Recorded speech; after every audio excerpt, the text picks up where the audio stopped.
Hi, I'm Martin Kelly of Friends Journal, and this is a Friends Journal author chat. And I'm very happy to be here today with Stephen Davison. Hi, Stephen. Hi, Martin. How you doing today? You're coming to us from, is that Pendle Hill in the background? That's the real Pendle Hill, yes. Real Well, Pendle Hill. not that the Pendle Hill in Pennsylvania isn't real, but it's the original Pendle Hill, yeah, in The, the England. one the one over in England where George Fox marched up the side of it and had some great vision of a people to be gathered. Right.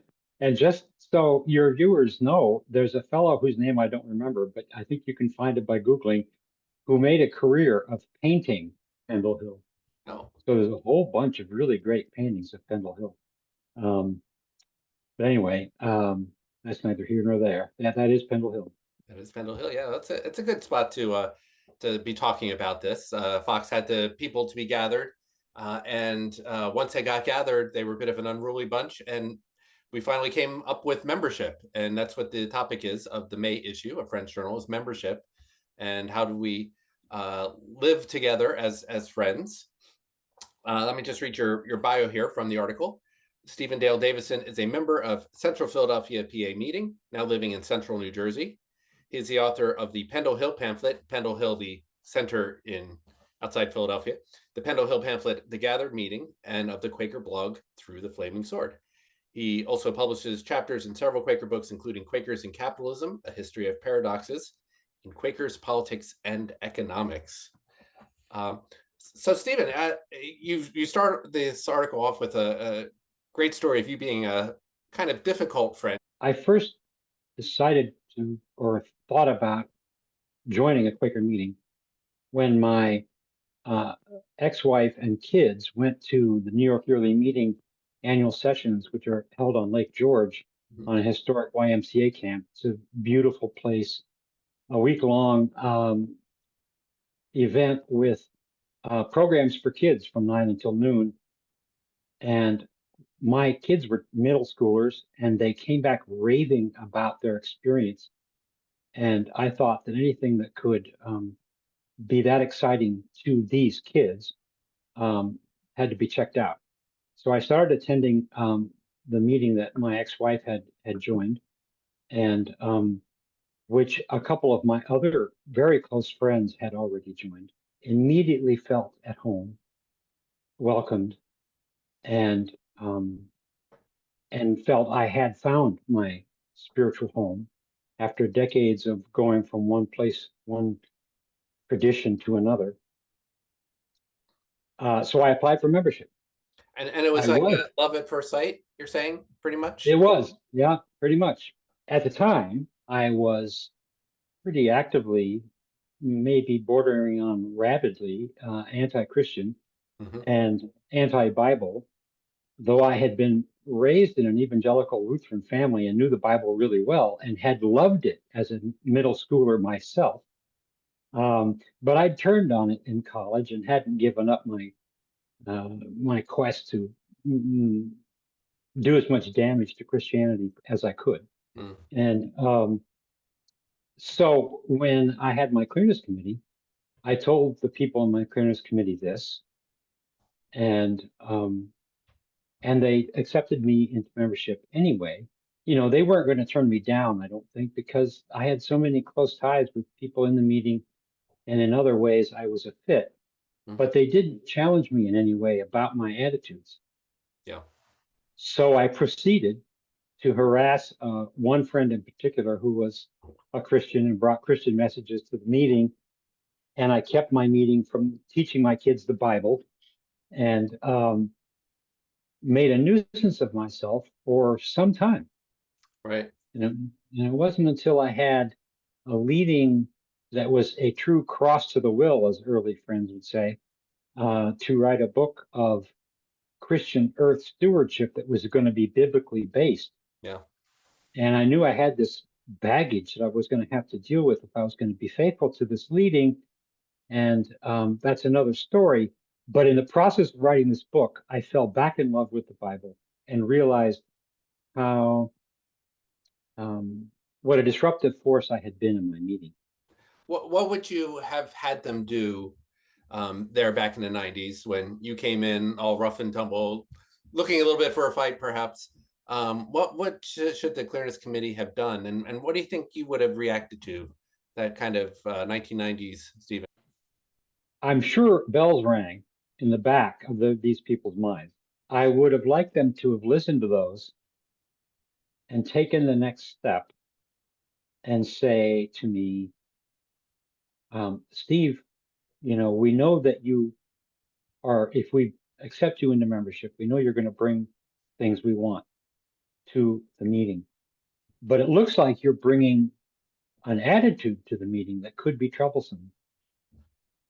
Um, and we would like to labor with you about that before we accept you into membership. And I would like to think that just being asked the question would have been like a slap across the spiritual face. And, I would have said, oh, wow, yeah, you're right. I'd like to think that I would have changed right then and there just by having been asked the question. But at the very least, I would have promised not to be a problem before I was accepted into membership.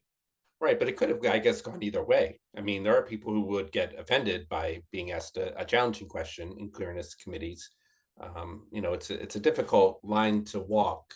So, what's the role of um, the meeting to its members? What kind of? I mean, you talk a little bit about a covenantal relationship. What is that relationship, and where can we build that better than perhaps we sometimes do? When we talk about what we want from our members, we tend, I think, to, to limit ourselves to the three classic things that all churches identify in this regard: Mm. time, talent, and treasure, which in Quaker context boils down to serving on committees and giving us money. I would add a fourth thing that we explicitly invite people to bring to the meeting, and that is their spiritual lives. The other side, or the other question, I think we often overlook in our approach to membership is not what do we ask of our members, but what are we offering our members? We tend to be rather passive about that. We give them a place and a time to worship, a roof over the meeting for worship, and opportunities to serve on committees. But do we offer them spiritual formation and spiritual support? Do we help them identify what their spiritual life actually is, Mhm. what they believe, and what their practice is, what their faith is, and what their practice is, and how the meeting can nurture both? What that looks like on the ground. Like, say, I'm in a small meeting, which I am, and we want to be nurturing people's spiritual lives. What are some of the things that you've seen that have worked, and what does your meeting do? Well, Central Philadelphia meeting is unique in my experience in having a gifts and leadings committee. Mhm. And behind that committee is, which is an infrastructure for the support of Quaker ministry. And behind that is um, a culture of eldership that is really mature and robust. Um, Everybody knows there's such a committee. There are a number of people whose ministries are under the care of the meeting through that committee. So everybody knows if you have a leading, you know where to go. And you know there are people there waiting for you, and they know what they're doing. Mhm. And they can provide the discernment that your leadings might need, and they can provide the support that your ministry might need if they decide that in fact you do have a leading that's from the Spirit. The the signature form of ministry in a Quaker meeting is vocal ministry. And that even our meeting, Gifts and Leadings Committee, does not proactively attend to vocal ministry very much. By proactively, I mean notice who is speaking relatively often in the meeting and approaching those friends with an invitation to get engaged uh, one way or another. My approach, theoretical approach to how one might do that is to ask friends who speak more or less often in meeting, more often than others, say, Okay. people who seem to be emerging into their vocal ministry. Hmm. Um, do you feel a call to vocal ministry? Hmm. And I think people are likely to have three different answers to that. The most likely answer is, I'm not really sure what you're talking about, but I don't know. I guess not. I'm not sure. Right. Uh, to which my answer would be, well, do you want to talk about it? Some people might say, no, I don't. I just get up and speak, and that's that. And those folks, my answer would be, well, you want to talk about that? I mean, where do you think it comes from? Um, what kinds of things do you find yourself talking about? Um, what is what's going on inside of you Hmm. when this happens? And then the third answer is, yes, I do feel a calling, is the least likely, I think. But some people will say yes. I would say yes. Um, and to those folks, my answer would be, well, what can we do? How can we support you? Are we doing anything to name or recognize the spiritual gifts in our members in any kind of proactive way? Some meetings write a memorial minute, Hmm. and which is kind of a spiritual, obituary, Right. and They can be very in beautiful. that Hmm. they can be very beautiful, and they usually name the gifts of the spirit that person has brought to their Quaker life. But we have to wait till they're dead before we do But that. we wait till Right. they're dead. I would like us to not wait until people are dead. We don't record ministers anymore. And even that system was rather narrowly focused on vocal ministry anyway. So your Um, meeting doesn't record ministers, you're saying? Central Philadelphia? Central Philadelphia does not, but I spent a long time in the York Yearly meeting, which does. And I served on the committee that rewrote the guidelines for recording gifts in ministry, Hmm. and then got lucky enough to be able to be the first in the first clearness committee that applied those new guidelines to a new candidate who had been brought forward by her meeting. The main point is, are we inviting the members to bring their spiritual lives to us? And are we prepared to answer that of God in them when they do? At the very least, are we providing religious education programs that would serve their spiritual formation? Hmm. Um, and opportunities for friends to share. Those are the two main things most meetings, I think, really can do. That there's some people like vocal ministry, they need that support. If they're not recorded, there's something going on there that's strong in this kind of vocal ministry, but also a spectrum that includes people who are not going to be doing a lot of vocal ministry, but they also need that kind of support. Yeah, and ideally, that's everybody. I think a lot of our members come to our meetings without a very clearly defined spiritual life.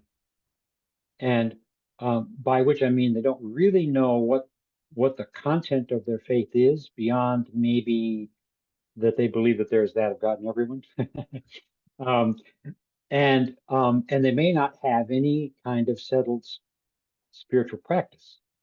Many of our committees, especially those that are organized around a concern, which includes things like RE, they could be holding clearness committees to identify the leadings that got those people in those committees in the first place. Because people tend to come to these meetings with a concern on their minds, but not necessarily a clarity about what it is they're called to do.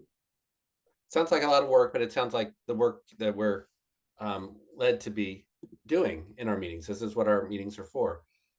Yeah, it does sound like a lot of work. we can find more informal ways, I think, to bring this stuff forward. But ministering to the spiritual lives of our members is, I believe, one of the key missions of a Quaker meeting. That's great. Well, hope to hear more from you in future Friends Journal articles. Thank you for having me, Martin. Great. Great to Thanks, talk to Stephen. you. Okay. Bye bye. Bye.